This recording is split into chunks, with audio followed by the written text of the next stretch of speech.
got body rough. Don't give a fuck my love. You might fuck my lord. You might call my lord. Love gon' set me up. Bitch gon' set me up. Don't retaliate. Yo, what's going on? This is that boy Fred. Welcome back to another video. And in today's video, we're going to be ranking all 7 of the Hokage from Naruto. And of course, as all the other ranked videos I do, this is very opinionated. So if you disagree with anything you see in the video, please be sure to leave a comment. And if you're new to the channel or you're still here and you just for some reason haven't hit the subscribe button, go down there, hit the subscribe button, hit the notification bell, especially if you enjoy your stay here. And with that out the way, let's get straight into this video. Alright, now to start off this list, this one and the next one are both definitely going to be very interchangeable depending on who you're talking to. But I have Kakashi coming in at the last place. And of course we know Kakashi's no slouch. But out of all the Hokages in his Hokage state, he had lost a Sharingan. And so he definitely had dropped down in power. Granted, he still was not weak. He was just, I feel that he would not be able to beat Tsunade, who was above him. And you can say the same thing for Tsunade. They're very both interchangeable. Like I said, there are some people that Kakashi could beat that I don't think Tsunade can beat, and vice versa. But I have a very brief description about Kakashi. And so now we're going to move on to Tsunade. Now, like I said, Tsunade and Kakashi are very interchangeable depending on who you're talking to. And I feel like if Kakashi would have had a Sharingan, like I said, this would have been more of a debate. But since him in his Hokage stage didn't, I feel like Tsunade has way better feats, and I feel like she would soundly defeat Kakashi, especially with the 100 healings jutsu. I don't feel like Kakashi has nothing in his arsenal, especially like Susanoo level at that Hokage stage, because that was the only thing that was really competing with her, is that Susanoo that Madara was using. She has some pretty impressive feats, cracking that, and just having some overwhelming strength there. Now, moving on to the next spot, we're going to go with Sarutobi. Now, at my number 5 spot, we have Sarutobi, and number 4, we have Tobirama. Now, a lot of people could interchange those people to maybe even move them up a little higher depending on who you're talking to. Now, Hiruzen has been known as the god of shinobi in the manga, and also in a few other stages, being able to master all 5 chakra natures and every jutsu in the Leaf Village. Also known a pretty devastating jutsu, also as the Reaper Death Seal. So Hiruzen is definitely a formidable enemy, and I feel like he would soundly defeat Tsunade and Kakashi little to no difficulty. But I feel like beating Tobirama, personally, I do feel like Tobirama has the upper hand in that fight.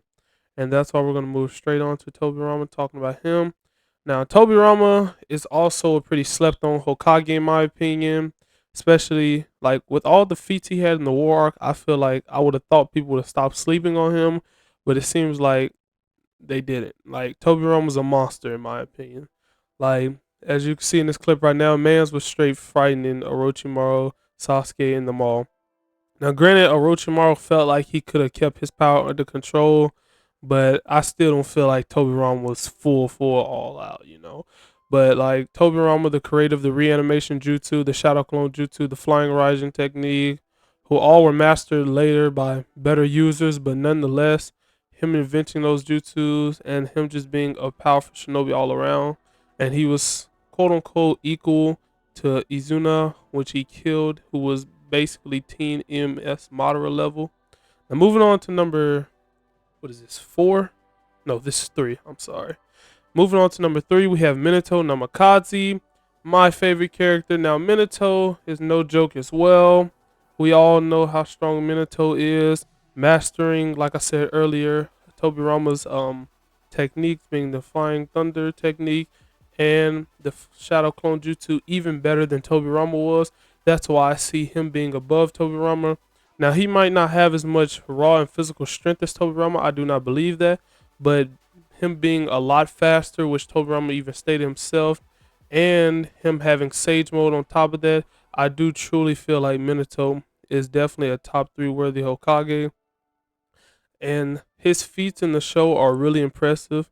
Even though this was a teen Obito, his like just showing against him and just showing how he was able to outsmart him with just complete body Kamui, as broken as that is really impressive in my opinion. And all his other feats in the war arc, even though he didn't have a lot, they still were just like showing glimpse of his power. Now with number 2, we have Hashirama Senju, known as the original god of shinobi. Now, Hashirama truly is a different breed when it comes to like everyone else in this list. I believe he like everyone below him. And let me say that I believe Hashirama can easily soundly like destroy everybody else in this list, especially like Tobirama and the lower tier characters. Now, Hashirama, of course, as we all know, was equal to Madara, who had a full nine tails Jinchuriki cloak to Sano on his side, and he was soundly beating Madara. I'm not gonna say soundly beating Madara, but he clearly won, and that's more than enough to state. As we've seen later in the war arc, how much of a problem Madara truly is, and for Hashirama to beat that man by himself when he was alive is like top tier near impressiveness. Now, of course, we have coming in at number one, Naruto Uzumaki, and unlike the rest of the characters on this list, I truly don't know if I need to speak too much on this man. I mean, that MC plot armor. No, I'm just playing. But Naruto's just a all-around strong Hokage. Like, he's debatably like the strongest character in the show now, depending on how you want to look at it. With all the Otsukis now coming in, it's kind of questionable. But I mean, out of all the Hokages, we can definitely soundly say Naruto is the strongest now, especially his in adult form.